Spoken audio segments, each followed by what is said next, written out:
Evans, the bill, now!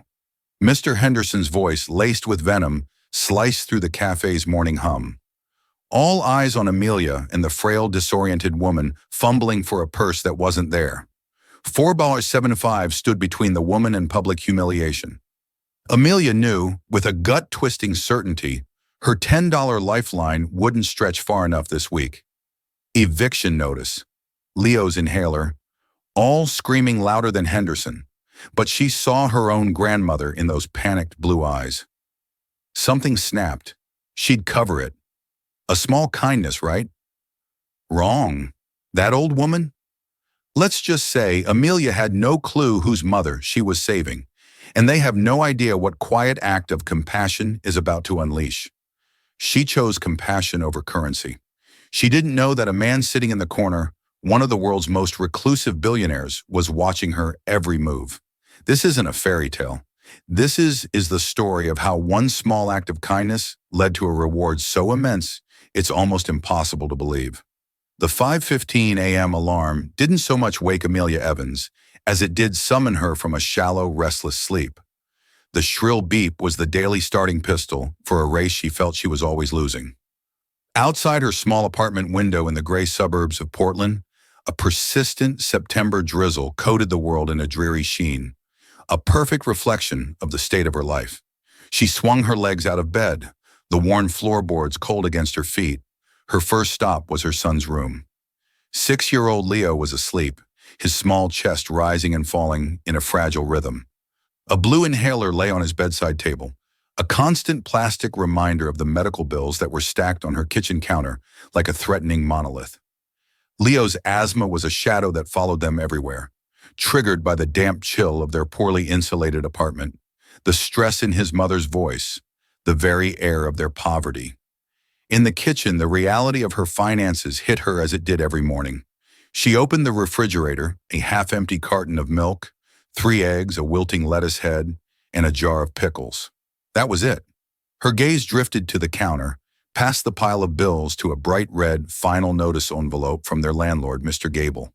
It lay there like a venomous snake, its contents promising homelessness if she couldn't produce $1,100 in overdue rent by the end of the week. Panic, cold and sharp, pricked at her chest.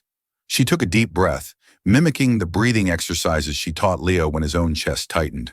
In through the nose, out through the mouth. She checked her purse, a worn-out leather bag she'd had since high school. Her fingers fumbled inside, pushing past old receipts and a stray crayon, until they found her wallet. She opened it, a single $10 bill and a handful of change. That was it. That was all she had to her name until her paycheck on Friday, which was already entirely spoken for by the landlord, the pharmacy, and the electric company. $10 to last her and Leo for the next 3 days. "It's okay," she whispered to the empty kitchen, a mantra of defiance against the crushing weight. "We'll make it. We always do." Amelia was a dreamer trapped in a realist nightmare. She had once enrolled in the Oregon Culinary Institute, her heart set on becoming a pastry chef. She could close her eyes and smell the buttery bliss of a perfect croissant, feel the delicate art of piping buttercream, the science of a flawless macaron. But then she'd gotten pregnant. Leo's father had vanished like a ghost, and the dream had been shelved, gathering dust behind the harsh reality of waitressing shifts at the daily grind, a downtown coffee shop that was anything but glamorous. She scribbled a quick note for Mrs. Peterson, the elderly woman next door, who watched Leo before his school bus arrived. "Leo has his lunch. Please make sure he uses his inhaler before he leaves. I love you, little lion. Be brave, Mom." She kissed his forehead, his hair smelling of sweet, innocent sleep, and felt a surge of love so fierce it almost brought her to her knees. It was this love that fueled her, that pushed her out the door into the rain, that made her face another 10-hour shift of forced smiles and aching feet. Her 2002 Honda Civic, affectionately and ironically named the Prince, sputtered in protest before finally turning over with a rattling cough. The gas light was on. It had been on for 2 days. She drove with a feather-like touch on the accelerator, praying she'd make it downtown. As she pulled into the staff parking lot behind the daily grind, the $10 bill in her wallet felt less like money and more like a lifeline. It was gas money. It was milk money. It was the only tangible thing standing between her and absolute zero. The race had begun, and she was already out of breath. The daily grind was a study in contrast. The air was thick with the rich, comforting aroma of freshly ground espresso beans and toasted bagels, a scent of luxury and leisure. But for the staff, the reality was a frantic ballet of clattering ceramic hissing steam wands and the relentless chime of the order bell. Amelia's manager, Mr. Henderson, was a man whose personality was as bitter as burnt coffee. He was a stickler for rules, a micromanager who believed a happy employee was an unproductive one. "Evans, you're 3 minutes late," he grumbled without looking up from his clipboard as she tied her stained brown apron around her waist. "Car trouble, Mr. Henderson." "I'm sorry," she lied smoothly. The truth that she'd spent 3 minutes trying to coax the will to live back into her car's engine wasn't an acceptable excuse. "Just get on the floor. Section C is yours, and for God's sake, try to upsell the pumpkin spice muffins. They're a day old." Amelia plastered on her customer service smile and got to work. The morning rush was a blur of orders, refills, and clearing tables. She moved with an efficiency born of years of practice, her mind a calculator of tips and tables, always trying to stay one step ahead. Around 10:30 a.m., as the initial chaos subsided into a steady hum, an elderly woman shuffled in. She was small and frail, wrapped in a faded lilac coat that seemed a size too big for her. Her white hair was a bit disheveled, and her eyes, a pale, watery blue, seemed to be looking at the world from a great distance. She chose a small table in Amelia's section, a two-top in the corner by the window, where the rain traced sad, meandering paths down the glass. Amelia approached with her notepad. "Good morning. What can I get for you today?" The woman looked up, her gaze unfocused for a moment before landing on Amelia. "Oh, hello, dear. I'd just like a coffee. Black, please. And perhaps one of those nice-looking scone." "The blueberry scone is fresh out of the oven," Amelia offered with a genuine smile. It was a small, harmless lie. They were from yesterday, just like the muffins. But the woman looked like she needed something warm and comforting. "Oh, that would be lovely," the woman said, her voice soft and papery. Amelia brought the coffee and scone over a few minutes later. The woman was staring out the window, a wistful, lost expression on her face. "Here you are," Amelia said, gently placing the items on the table. "Let me know if you need anything else." The woman, whose name Amelia would later learn, stayed for over an hour. She drank her coffee in slow, deliberate sips, breaking off tiny pieces of the scone and eating them one by one. She didn't read a book or look at a phone. She just sat, a quiet island of stillness in the cafe's gentle bustle. Amelia kept an eye on her, refilling her coffee once without being asked. There was a vulnerability about her that reminded Amelia of her own grandmother in her final years, a sense of being slightly untethered from the world. During a lull, Amelia watched as the woman began to gather her things. She fumbled in her large worn handbag, her brow furrowing in concentration.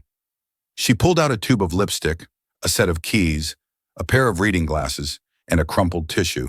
She upended the bag, her search growing more frantic, her breathing quickened a soft, panicked sound.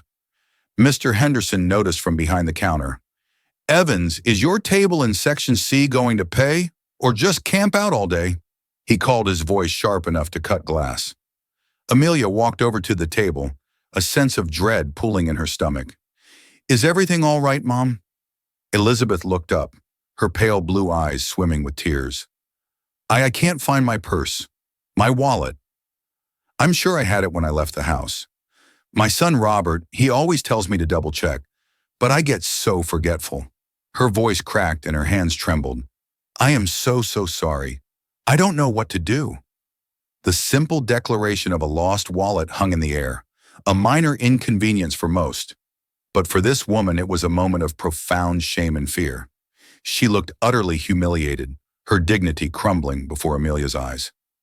Mr. Henderson lumbered over his face, a mask of impatience. "Is there a problem here? She's just misplaced her wallet." "Mr. Henderson," Amelia said quickly, trying to shield the old woman from his accusatory glare. "Misplaced it or forgot it?" he sneered, his eyes narrowing. "Listen, lady, this isn't a charity. The bill is $4.75. Coffee and a scone. You either pay it or I'm calling the police. The word police made Elizabeth flinch as if she'd been struck. The color drained from her face and her trembling intensified. Oh no, please. There's no need for that. I can call my son. I just need to remember his number. It's so hard to remember things these days. She began to weep silently, tears rolling down her wrinkled cheeks into the folds of her coat. The scene was excruciating. Other customers were starting to stare. Amelia felt a hot flush of anger toward her boss and a deep, aching empathy for the woman before her. She saw her own grandmother in those tear-filled eyes.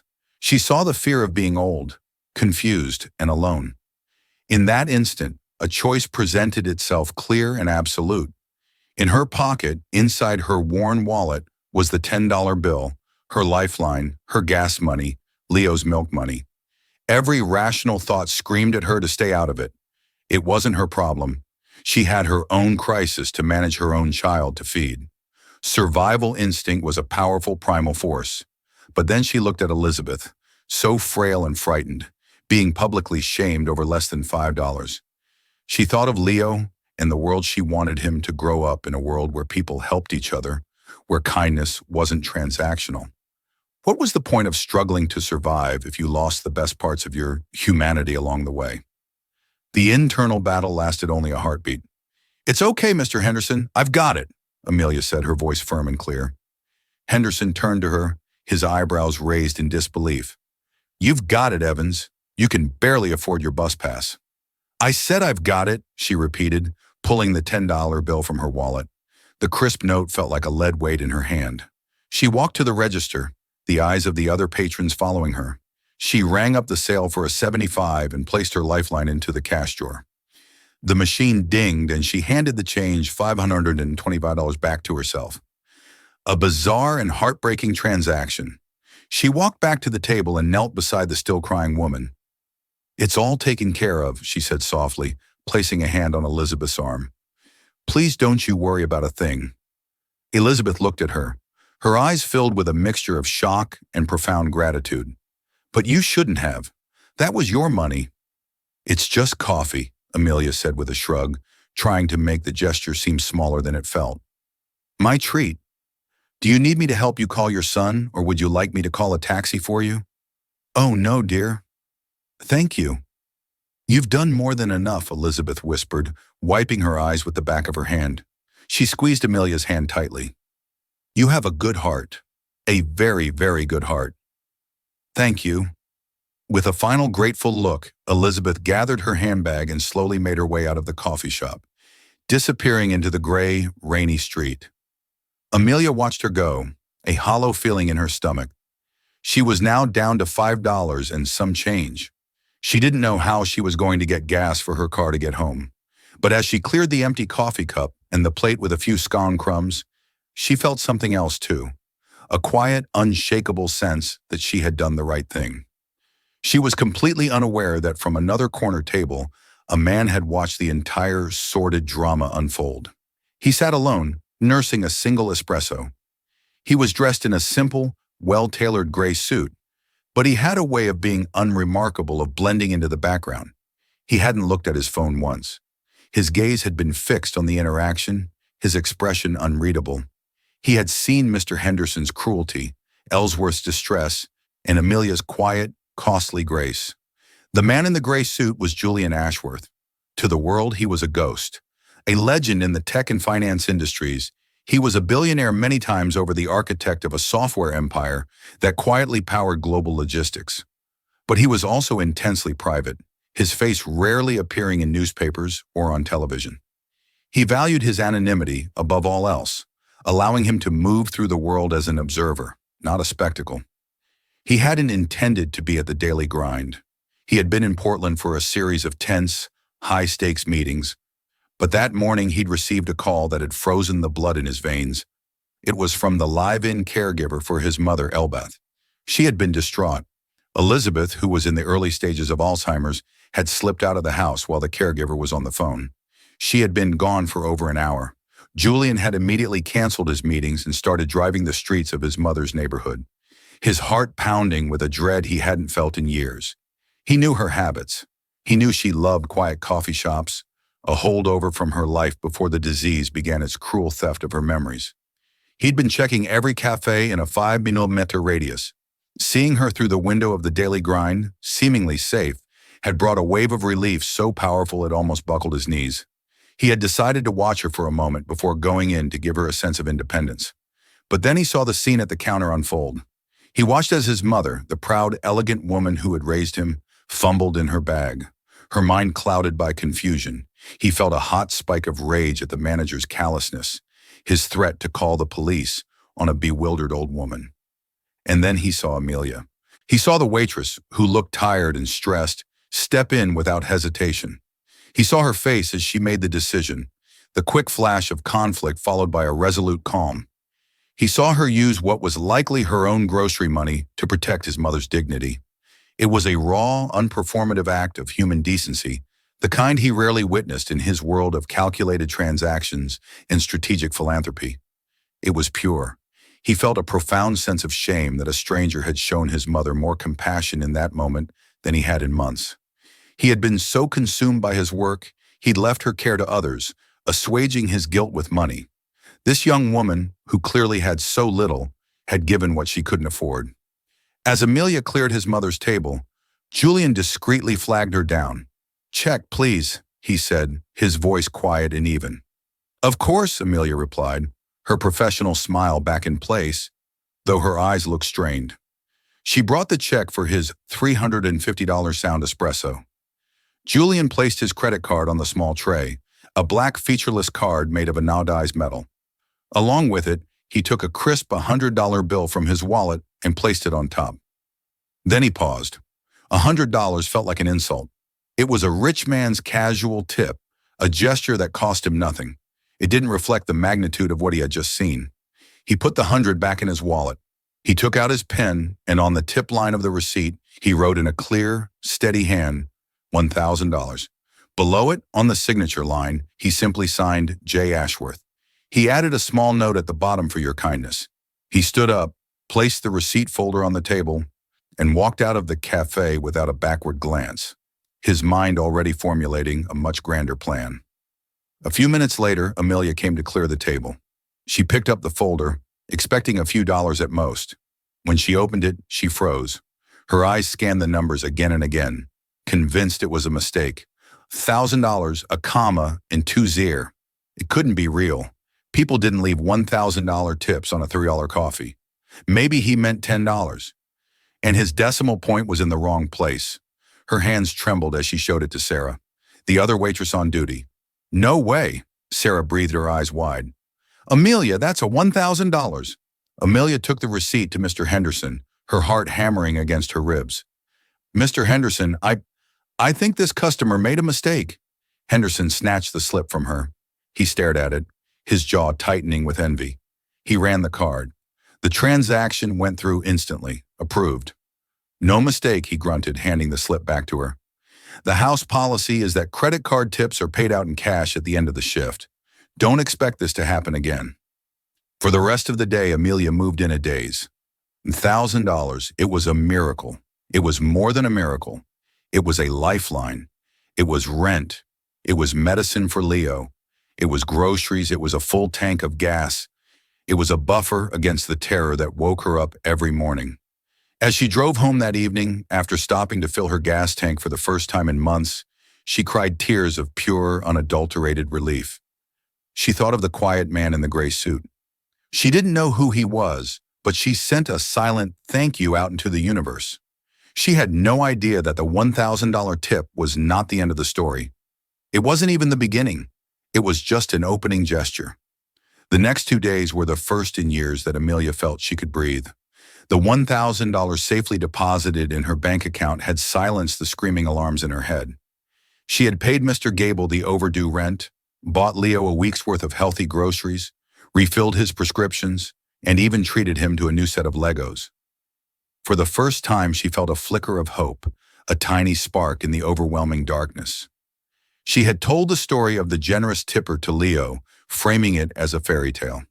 A kind man saw Mommy do a kind thing, and he gave her a magical reward, she'd explained. Lo, busy building a spaceship, had simply nodded. To a child, magic was an everyday occurrence. It was a Saturday afternoon, her day off. The rain had finally stopped and a weak autumn sun was filtering through the clouds. Amelia was on the floor of the living room, with Leo helping him find the right piece for his Lego creation when a sharp, authoritative knock echoed from their apartment door. It wasn't Mr. Gable's lazy, shuffling knock or Mrs. Peterson's gentle tap. This was different. It was precise and commanding. Amelia's heart gave a nervous flutter. She opened the door a crack. Standing in the hallway was a man who looked distinctly out of place in their run-down apartment building. He was tall and impeccably dressed in a dark navy blue suit that was clearly bespoke. His shoes were polished to a mirror shine, and he held a sleek leather briefcase. He looked like he had just stepped out of a boardroom on Wall Street. "Amelia Evans," he asked. His voice was polite, but carried an air of non-nonsense professionalism. "Yes," Amelia said, clutching the doorknob. "My name is Marcus Davis. I am a representative for Mr. Julian Ashworth. May I have a moment of your time?" The name meant nothing to her. She thought back to the credit card slip. J. Ashworth. A jolt went through her. This had to be about the tip. Maybe he wanted it back. Maybe it really was a mistake. The familiar dread returned cold and sickening. Is there a problem?" she asked, her voice barely a whisper. Mr. Davies offered a small, reassuring smile. "Quite the opposite, Miss Evans. Mr. Ashworth was very impressed by your conduct the other day at the Daily Grind. He has asked to meet with you." Amelia stared at him, bewildered. "Meet with me? Why?" He would prefer to explain that himself. "He has sent a car for you. It's waiting downstairs. He understands this is highly unusual, but he has assured me it is a matter of great importance. You will not be inconvenienced, and you will be returned home within 2 hours." He glanced past her at Leo. "Your son is welcome to come, of course. There is a tablet with games and cartoons for him in the car." Amelia's mind was reeling. A car, a meeting, a man named Julian Ashworth. It felt like a scene from a movie. Part of her wanted to slam the door and hide. It was too strange, too far outside the realm of her reality. But another part, the part that was desperately tired of her current life, was intrigued. What did she have to lose? "Okay," she heard herself say. "Just give me a minute to get our shoes." 15 minutes later, Amelia was sitting in the back of a black Mercedes-Benz S-Class sedan. The interior smelled of clean leather and was so quiet it felt like being in a different world. Leo was beside her, headphones on, completely absorbed in a game on a brand new iPad that had been waiting for him on the seat. They drove away from her familiar, struggling neighborhood and into the heart of downtown Portland, pulling up in front of the Ashworth Tower, the city's tallest and most prestigious skyscraper. It was a gleaming edifice of glass and steel that scraped the sky. Amelia had served coffee to hundreds of people who worked in that building, but she had never imagined she would one day walk through its imposing front doors. Mr. Davies led them to a private elevator. He pressed a button for the penthouse floor, a floor with no number, just a single gold star. As the elevator ascended silently and swiftly, Amelia felt a growing sense of vertigo that had nothing to do with the height. Her life, it seemed, was about to change. She just had no idea how profoundly. The private elevator ascended the Ashworth Tower in an unnerving whisper's soft silence. There was no gentle hum of machinery, no music, just a seamless, swift climb that made Amelia's ears pop. With each passing floor, she felt as if she were leaving her own world further and further below, rising into an atmosphere too thin for her to breathe. She clutched Leo's hand, his small, warm fingers, a grounding anchor in the dizzying unreality of the moment. She felt profoundly out of place in her slightly faded jeans, and the best sweater she owned, a simple gray knit that suddenly felt shabby and worn.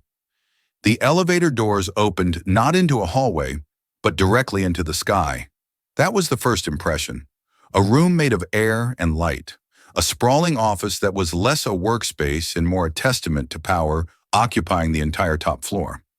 The floor-to-ceiling windows on all sides offered a godlike 360-degree view of Portland.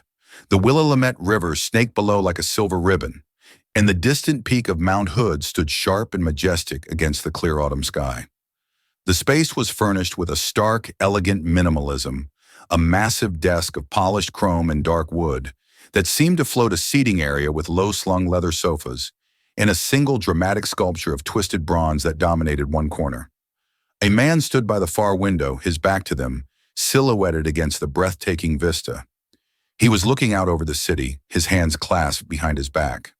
As the elevator doors chimed softly, he turned. It was a jolt, a sudden sharp intake of breath for Amelia. It was him, the quiet man from the coffee shop. But the man who stood before her now was not the unassuming customer in the simple gray suit. In this space, his element, he was transformed. Dressed in a crisp white shirt and perfectly tailored dark trousers, he radiated a quiet, formidable confidence that seemed to charge the very air around him.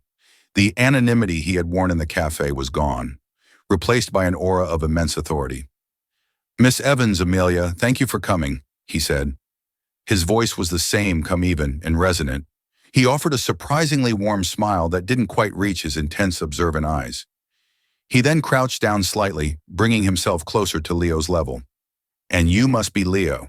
I hear you're quite the Lego master. Is it true you built a Mark 47 Star Blaster with a custom hyperdrive?" Leo, who had been hiding behind his mother's leg, peeked out, his eyes wide with astonishment. "How do you know? A good commander knows the talents of his allies," Julian said with a straight face. "Mr. Davies, my chief of staff here, has a collection of architectural models in the adjoining room that might interest you. There's a scale model of the entire city of Tokyo.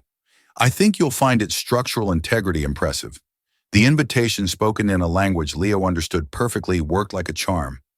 As Mr. Davies led a now chattering Leo into an adjacent room, the heavy glass door sliding shut behind them, an intense silence fell. The vast office suddenly felt smaller, the space between Amelia and Julian Ashworth charged with unanswered questions.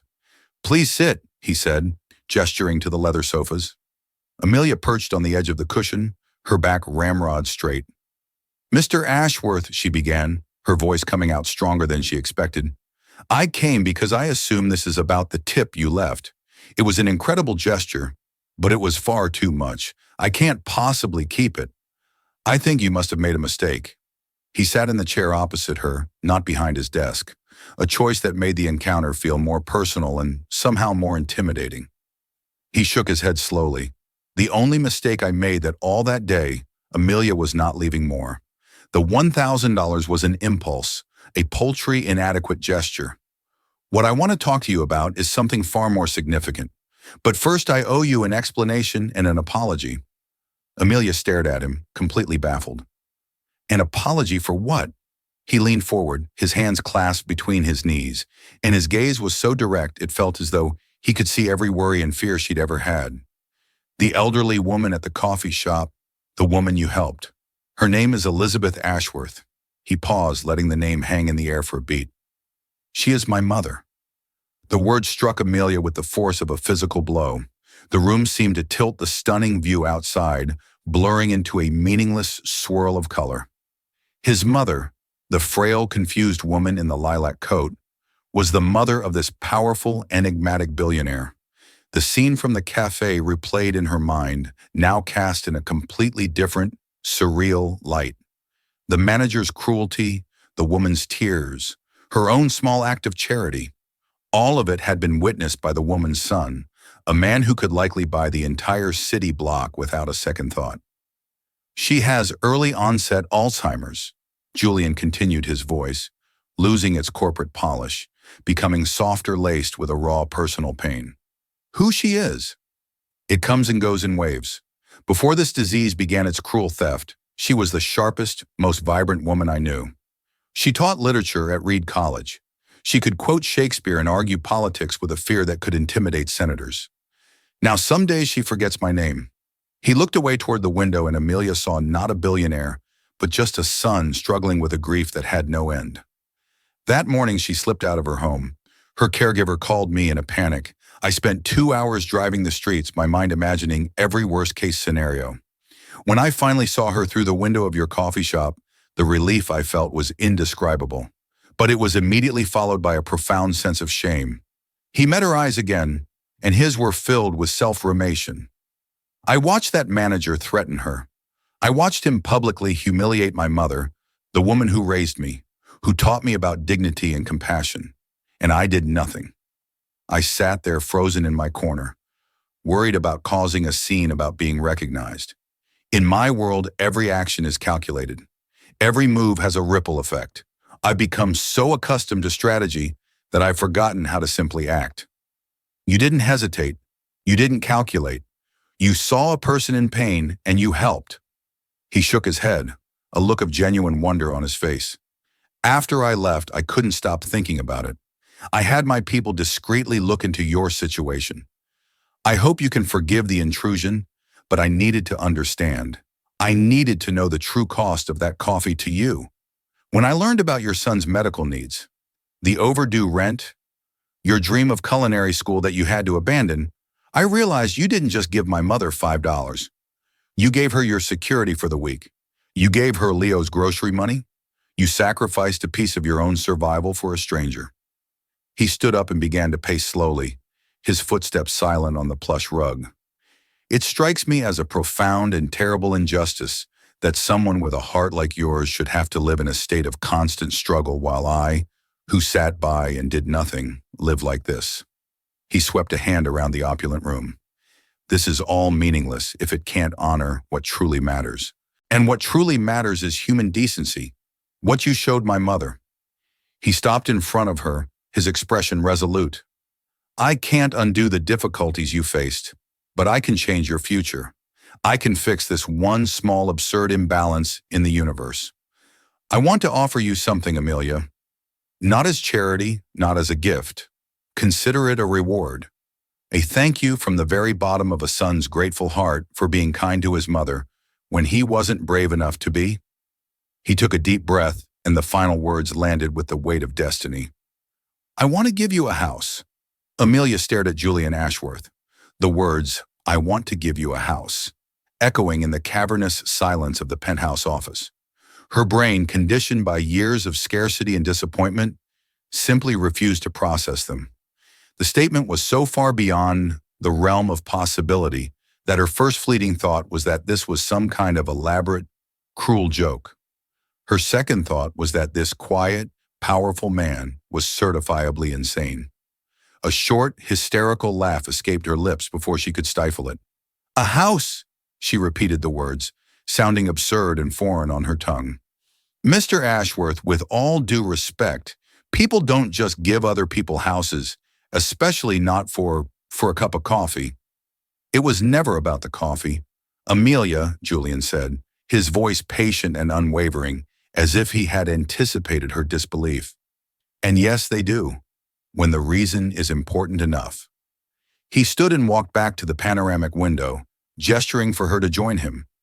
Reluctantly, as if in a trance, she rose and stood beside him, the entire city sprawling beneath him, like a map of a life she was no longer a part of. He pointed towards a cluster of deep green hills southwest of the city, an exclusive old money area, known for its beautiful sprawling properties and canopies of ancient Douglas firs.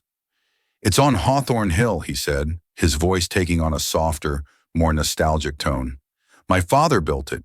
He was a carpenter before he was a businessman, and he put his soul into that place. I can still smell the sawdust.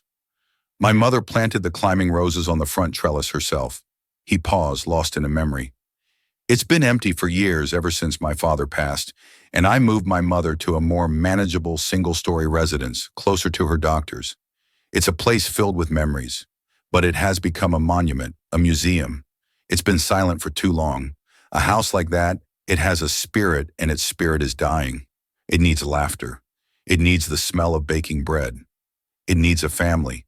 It needs to be a home again. He turned to look at her, and the sincerity in his eyes was so profound, it made her want to look away. I saw you with your son, Amelia. I see the way you fight for him. That house has 5 bedrooms, a garden big enough for a dozen 6-year-olds to wage epic adventures in, and a kitchen that a certain aspiring pastry chef could only dream of. He gave her a small, knowing smile. I know about your dream, Amelia, the one you had to put on hold. It's not right that a dream like that should die because the world is hard. Tears began to well in Amelia's eyes, hot and overwhelming. This was too much.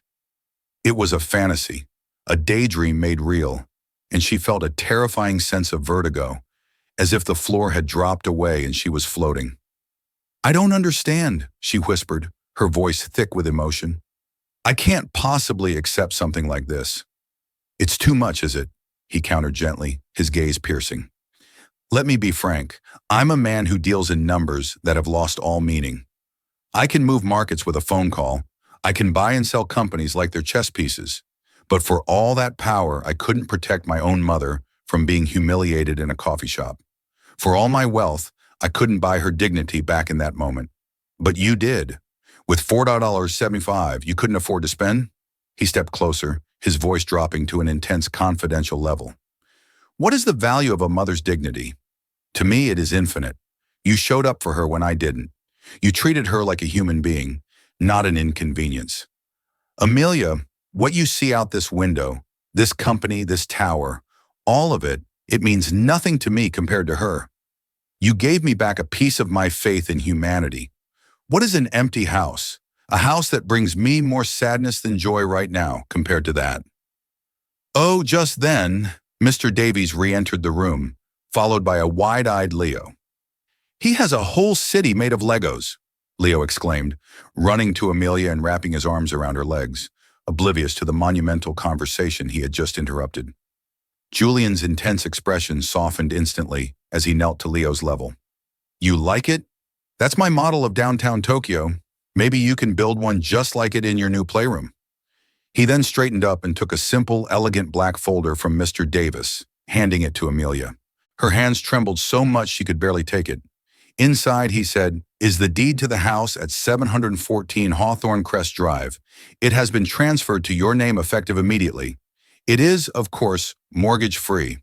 The property taxes have been prepaid for the next 20 years through a trust. Also inside is a financial portfolio managed by Mr. Davis, which will provide you with a substantial annual income. You will never have to worry about a rent notice or a medical bill again. And finally, there is a letter of acceptance and a fully funded, open-ended scholarship for you to re-enroll at the Oregon Culinary Institute. Start next semester or 10 years from now. It will be there when you are ready." With trembling fingers, Amelia opened the folder. She saw her name, Amelia Rose Evans, on official-looking documents. She saw the address. She saw financial statements with numbers so large they seemed typographical errors. It was real. This was all real. The dam of composure she had maintained for years finally broke. The tears she had been holding back began to fall freely silent. Hot tracks of relief and disbelief.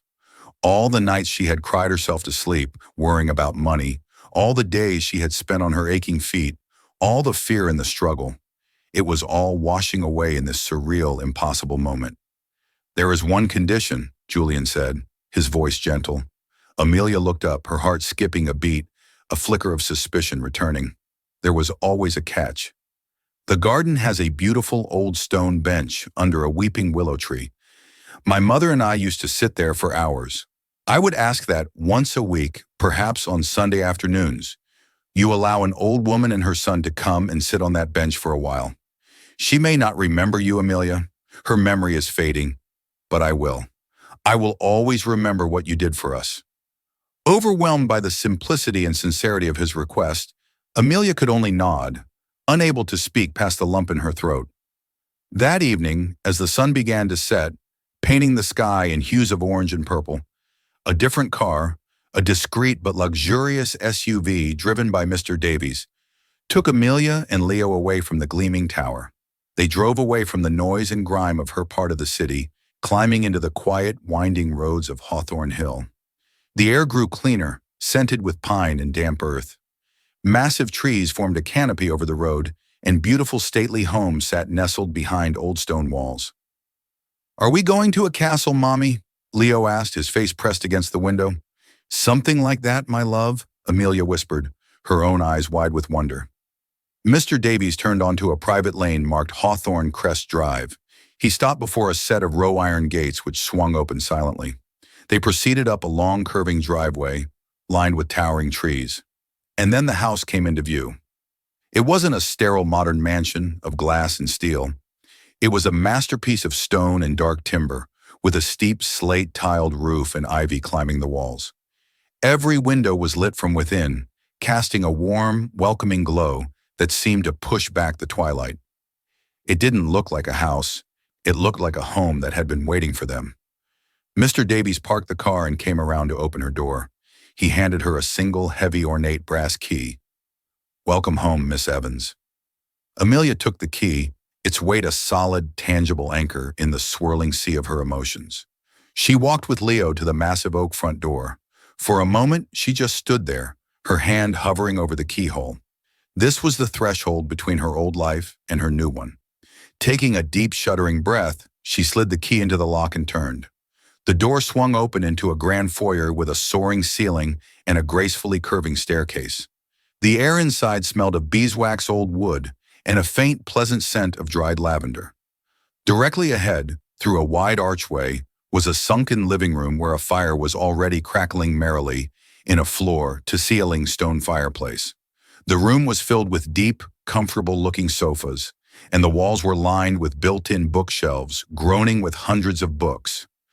On the mantelpiece, amongst tasteful decorations, were framed family photos, a smiling couple on their wedding day, a young boy with a gap-toothed grin holding a fish. Julian. Wow. Leo breathed, his small voice echoing in the grand space. He let go of her hand and ran into the living room, his sneakers squeaking on the polished hardwood floors. Amelia followed him, her hand trailing along the smooth, cool plaster of the wall. She saw that the welcome basket from Julian's office was on the coffee table next to a perfectly constructed Lego spaceship. Mr. Davies smiled. Mr. Ashworth arranged for a few essentials. The pantry and refrigerator are fully stocked. He thought you shouldn't have to worry about groceries for your first few nights. He then led her towards the back of the house. "I believe this is the room you'll be most interested in." He pushed open a swinging door and Amelia gasped. It was the kitchen from her dreams. It was enormous with a massive marble-topped island in the center. A professional 6-burner wolf range sat against one wall with a set of gleaming copper pots and pans hanging from a rack above it. The refrigerator was a restaurant-grade glass door, Sub-Zero. She ran her hand over the cool marble, her fingertips tracing the gray veins in the stone. She imagined rolling out dough for croissants, piping delicate macarons, the scent of vanilla and caramel, filling this incredible space. For the first time, her dream didn't feel like a dusty, forgotten relic. It felt like a promise. They explored the rest of the house. There was a cozy library, a formal dining room, and 4 guest bedrooms, each beautifully appointed. Finally, Mr. Davies led them up the stairs to a room at the end of the hall. The door was painted a cheerful sky blue. He opened it to reveal a child's paradise. The walls were covered in a hand-painted mural of planets and stars. A bed was shaped like a rocket ship, and in the corner, a massive table was covered with what seemed like every Lego set in existence. Leo let out a squeal of pure joy and dove right in. The last room was the master suite. It was a sanctuary of calm, decorated in soft creams and blues, with a large bed piled high with pillows and a fluffy duvet. French doors led out to a small stone balcony. Amelia stepped outside into the crisp night air. The balcony overlooked the expansive backyard garden, which was bathed in the soft glow of landscape lighting. And there, just as Julian had described, was a majestic weeping willow tree, its long branches gently swaying in the breeze. Beneath it sat a simple, weathered stone bench. Standing there, listening to the joyful sounds of her son playing in his new room, surrounded by a peace and security, she had never known the full reality of the day washed over her. It had all started with a choice, a $4 choice made from the heart. She hadn't known she was being watched. She hadn't expected a reward. But in a world that so often felt cold and transactional, her one small act of grace had rippled outwards, touching the heart of a lonely billionaire and changing her life and her son's life forever. The crushing weight she had carried on her shoulders for years was gone, replaced by a feeling so light it felt like she could fly. It wasn't just freedom, it was a new beginning, a blank page, a chance to finally build the life she had only ever dared to dream of. Amelia's story is a powerful reminder that we are all connected in ways we can't possibly imagine. Her journey from the brink of eviction to a life of security wasn't luck. It was the direct result of a single compassionate choice. In a moment of crisis, when it would have been easier to look away, she chose to see another person's pain and act. She didn't know the elderly woman was a billionaire's mother, and it didn't matter. She treated her with kindness because it was the right thing to do. This story proves that the ripples of our actions, no matter how small, can travel farther than we think. You never know whose life you might touch or how that single act of grace might come back to you. So if Amelia's incredible true life story moved you, please give this video a like and share it with someone who needs a reminder that goodness still exists in the world. And don't forget to subscribe to our channel and hit the notification bell for more inspiring stories that prove one person can and does make a difference. What's the kindest thing a stranger has ever done for you? Let us know in the comments below.